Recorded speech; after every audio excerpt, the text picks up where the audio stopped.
हाँ जी दोस्तों, welcome back फिर से एक बार द अनएक्सप्लोर ऑस्ट्रेलिया सीरीज की एक और नई शानदार वीडियो में, जहां मैं आपसे लगातार कुछ ऐसे हिडन ट्रुथ्स डिस्कस करता रहता हूं जो आपको पूरे ऑस्ट्रेलिया में कोई नहीं बताने वाला। वैसे ही आज एक और नई वीडियो के साथ मैं हाजिर हूं आप सबके सामने, जहां पर आज हम डिस्कस करने वाले हैं how to calculate PR point in Australia. आखिरकार ऑस्ट्रेलिया में अगर आपको पीआर कैसे मिलेगी, कितने डिफरेंट वेज हैं, कैसे आपको पीआर मिल सकती है, किन चीजों को आपको ध्यान रखना है जब आप इंडिया के अंदर हो, और किस तरह आपको पूरी फाइलिंग करनी है, वो आपको आज की वीडियो में जानने को मिलेगा। ऑस्ट्रेलिया में पीआर लेने के लिए सबसे पहले आपको ये जानना जरूरी है कौन सी आप स्टडी कर रहे हो, क्योंकि यहाँ पर स्टडी का सबसे ज्यादा मैटर पड़ता है। यहाँ पर पीआर सिर्फ उस चीज के अंदर मिलती है जिसमें इनको जरूरत होती है। यहाँ पर कुछ ऐसी ना लिस्ट होती है बनी हुई, एसओएल लिस्ट बोलते हैं उसको, स्किल्ड ऑक्यूपेशन लिस्ट। उस लिस्ट में जितने भी डिग्रीज होंगे या फिर जितने भी काम होंगे, सिर्फ उन्हीं को पीआर मिलने वाली है। तो एसओएल लिस्ट का आपको अपडेटेड वर्जन डिस्क्रिप्शन में मिल जाएगा। तो उनमें कई तरह की डिग्रीज होती हैं, कई तरह के ट्रेड कोर्सेज होते हैं। अब ट्रेड वर्क क्या होता है? ट्रेड वर्क होता है आपका स्किल का काम, आपके हाथ वाला काम जो आप अपने हाथ से करते हो, ठीक है। लाइक प्लम्बर हो गया, वेल्डर हो गया, कारपेंटर हो गया, कुक हो गया। ऐसे कोर्सेज में पीआर इजीली मिल जाती है ऑस्ट्रेलिया के अंदर, क्योंकि ऑस्ट्रेलिया एक ऐसी कंट्री है जहां पर सबसे ज्यादा काम ट्रेडीज करते हैं। अब यहाँ पर ना कौन से पॉपुलर ट्रेड कोर्सेज हैं, उसकी पूरी वीडियो आपको मिल जाएगी मेरे यूट्यूब चैनल के अंदर, उसको आप जाके देख लेना। उसके बाद मैं बात करता हूँ डिग्रीज के बारे में।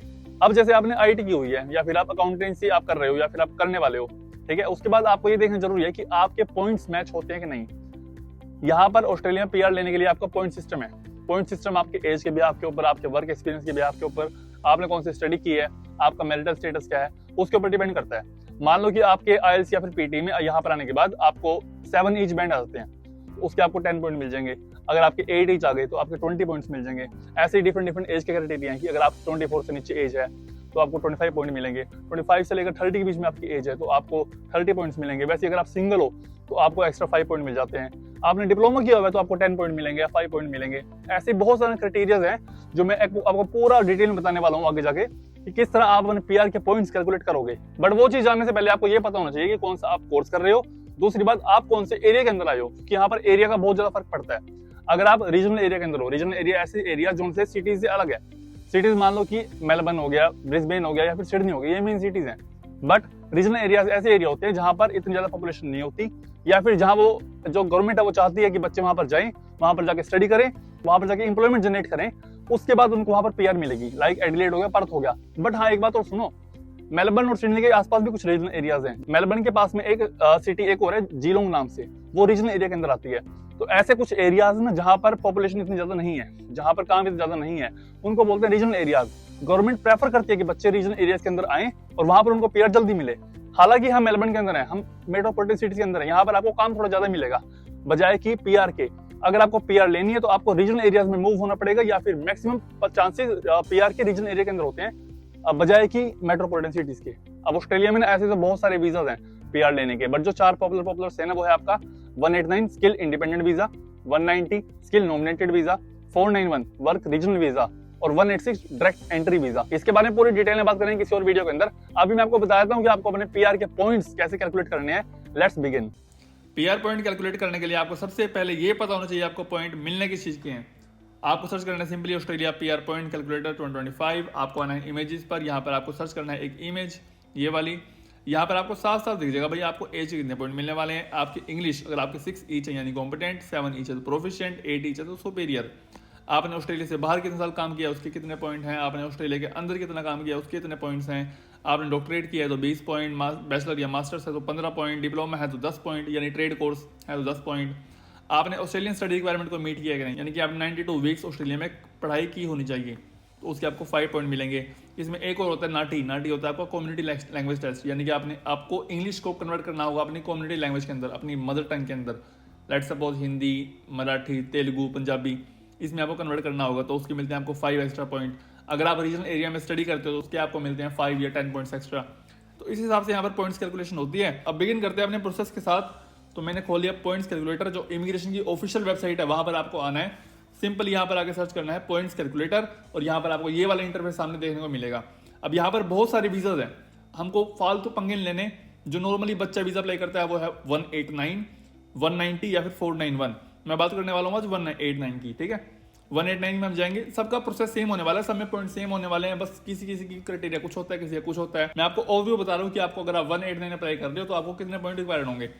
अब हम स्टार्ट करते हैं अपनी एज के साथ। मेरी एज है 24 जब मैं अपनी पीआर अप्लाई करूंगा, तो लेट्स सपोज 18 से 25 बीच में। English requirement test, let's suppose मेरे की 7 बाइंड है तो प्रोफिशिएंट। मैंने ऑस्ट्रेलिया से बाहर काम किया है, नो। मैंने ऑस्ट्रेलिया में काम किया, जब आप डिप्लोमा या फिर ट्रेड कोर्स कर रहे हो तो आपकी टीआर है 1.5 साल की, आप 1.5 साल काम करोगे ऑस्ट्रेलिया के अंदर, तो वो 1 साल से ज़्यादा और 3 साल से कम होगा। अब आपने हाईएस्ट क्वालिफिकेशन कौन सी की है, वो है हमारी ट्रेड कोर्स या फिर डिप्लोमा। आपने एटलीस्ट 1 साल का कोई कोर्स करा होना चाहिए ऑस्ट्रेलिया के अंदर, तो यस है हमारा ये। कोई स्पेशलिस्ट एजुकेशन आपने किया है यहाँ पर, यानी कि मास्टर डॉक्टरेट कुछ किया है भाई, नहीं। क्रेडेंशियल्ड कम्युनिटी लैंग्वेज ये है आपको भाई नाटी वही बात मैंने बताई थी आपको इंग्लिश को कन्वर्ट करना होगा अपनी मदर टंग लैंग्वेज के अंदर, तो उसमें आपने किया यस। उसके बाद आपने रीजनल एरिया में स्टडी किया कि नहीं, मैंने स्टडी की है मेलबर्न के अंदर। Melbourne is a metropolitan city. Regional area आपके लाइक जैसे डार्विन हो गया, पर्थ हो गया, एडिलेड हो गया, तो नो। पार्टनर आपका पार्टनर है कि नहीं, भाई मैं तो सिंगल हूँ। प्रोफेशनल ईयर, अब भाई ट्रेड कोर्स में कोई प्रोफेशनल ईयर नहीं होता, तो मैंने नो कर दिया। अब यहाँ पर मुझे मिले एज के 25 पॉइंट्स, इंग्लिश के 10 points, work experience outside Australia 0 points, in Australia 5 points, qualification 10 points, Australian study requirement 5 point, specialist NAATI के 5 points, study in regional 0 points, partner 10 points, professional year 0 points, merit हो गए total 70 points. यानी कि 189 visa के ऊपर मैं अपनी PR apply कर सकता हूँ, क्योंकि 189 वीजा की रिक्वायरमेंट जो है ट्रेड कोर्स के लिए वो है 65 पॉइंट मिनिमम। अब अगर मैं बात मानूँ एक सिंपल ओवरव्यू की, तो मैं अपनी पीआर लगा सकता हूँ, बट ये बात डिपेंड करेगी कितना कंपटीशन है, कौन से कोर्स में आप अप्लाई कर रहे हो, कौन से कोर्स में आप अप्लाई नहीं कर रहे हो। उसमें सिंपल ये मतलब होता है कि अगर आपका कोर्स SOL लिस्ट के अंदर होता है, यानी कि स्किल्ड ऑक्यूपेशन लिस्ट, अगर इसमें आपका कोर्स है तो आप उसमें पीआर अप्लाई नहीं कर सकते हो, अगर नहीं है तो नहीं कर सकते। मैं आपको नीचे डिस्क्रिप्शन में लिंक डाल दूंगा SOL लिस्ट के अंदर इस साल में कौन कौन से कोर्सेज हैं। बट हाँ, SOL लिस्ट हर साल अपडेट होती है, तो इसमें एक गड़बड़ ये आती है कि अगर आपने मान लो कि कोई कोर्स लिया, मान लो कारपेंटर आपने इस साल लिया है, कारपेंटर में आप सोच रहे हो मैं 5 साल बाद अप्लाई करूंगा, पर ये नहीं पता कि भाई 5 साल बाद कारपेंटर SOL लिस्ट में रहेगा या नहीं रहेगा, तो उस वजह से थोड़ा सा यहाँ पर सिस्टम लैग करता है। ये मेरे हिसाब से थोड़ी सी गलती है सिस्टम की, भाई अगर आप इस टाइम कोई कोर्स कर रहे हो तो वो 5 साल बाद वैलिड होगा नहीं होगा SOL लिस्ट के अंदर, तो वहाँ थोड़ी सी दिक्कत आती है। तो भाई वो सिंपल बात है कि अगर आपने कोई ऐसे कोर्स में एडमिशन लिया जो फ्यूचरिस्टिक है, जो फ्यूचर में काम आने वाला है आपके, या जो SOL लिस्ट में बरकरार रहेगा, तो भाई सिंपल सीन, अगर आपको अपने पॉइंट्स इंक्रीज करने हैं ना, तो आपको कहाँ ध्यान देना होगा। सबसे पहले आपकी एज, अगर आप अपनी पीआर अप्लाई कर रहे हो 25 के बाद, तो आपको 5 पॉइंट उसमें और एक्स्ट्रा मिल सकते हैं। सेकंड चीज़, अगर आप थोड़ी सी अपनी इंग्लिश अच्छी कर लो, आप 7 ईच के बजाय 8 ईच लेकर आ जाओ, तो आपको 10 पॉइंट्स और मिल जाएंगे। तो दोस्तों ये था पॉइंट्स कैलकुलेट करने का आपका पूरा तरीका, जिससे आपको इजीली ऑस्ट्रेलिया में पीआर मिल जाएगी। अब मैं आपको एक बात और बता दूं, अब अगर आपके पास डिप्लोमा है या फिर आप कोई ट्रेड कोर्स कर रहे हो, तो वहां पर पीआर लेना आसान है। क्यों? क्योंकि अगर जब आप वहां पर उनके लिए पीआर अप्लाई करते हो ना, तो ट्रेड कोर्सेज में या फिर डिप्लोमा के अंदर ना आपको पीआर 65 पॉइंट में मिल जाती है। बट वहीं अगर आप बैचलर ऑफ IT कर रहे हो, या फिर अकाउंटेंसी कर रहे हो, या फिर आप नर्सिंग कर रहे हो, तो वहां पर आपको पॉइंट्स कलेक्ट करने होते हैं 95, 100, 105, जो कि फिर बहुत ज्यादा मुश्किल हो जाते हैं। इसलिए बच्चे प्रेफर नहीं करते अपना बैचलर या फिर कोई मास्टर कोर्स करना। इसलिए मैक्सिमम जो कोर्सेज है वो बैचलर टू डिप्लोमा में चेंज होते हैं। बट हाँ, पीआर ही कारण नहीं है सिर्फ कोर्स चेंज करने का, उसके वेरियस रीजन और हैं। जैसे अगर आपको अपनी मनी सेव करनी है, तब भी आप अपने डिप्लोमा में चेंज करवा सकते हो। बट मेरे हिसाब से जो यहाँ पर मैक्सिमम बच्चे जो पीआर होते हैं, जो मैंने देखे हैं आज तक, या जो हमारे देसी कम्युनिटी के जो फैमिली मेंबर्स हैं, उनमें भी अगर मैं देखूँ तो मैक्सिमम ट्रेड वर्क वाले ज्यादा पीआर लेते हैं एज कम्पेरिजन टू बैचलर्स और एज कम्पेरिजन टू मास्टर्स। ठीक है, बाकी कई बंदे ऐसे भी है जो डायरेक्ट इंडिया से पीआर आते हैं, वो होते हैं बैचलर डिग्री के बेस के ऊपर। अगर आपकी इंडिया में कोई ऐसी आप कोर्स कर रहे हो जो SOL लिस्ट के अंदर अवेलेबल है, मान लो आपने इंडिया में कोई बैचलर की है, bachelor of pharmacy, B pharmacy, M pharmacy या D फार्मा, ठीक है, आपने वो किया हुआ है इंडिया के अंदर, और वो यहाँ की एलिजिबिलिटी क्राइटेरिया मीट कर रहा है, आपके पॉइंट्स बन रहे हैं 85 इंडिया में रहते हुए भी, तो आप वहीं से पीआर अप्लाई करके यहाँ पर आ सकते हो। फिर आपकी पीआर इजिली हो जाएगी।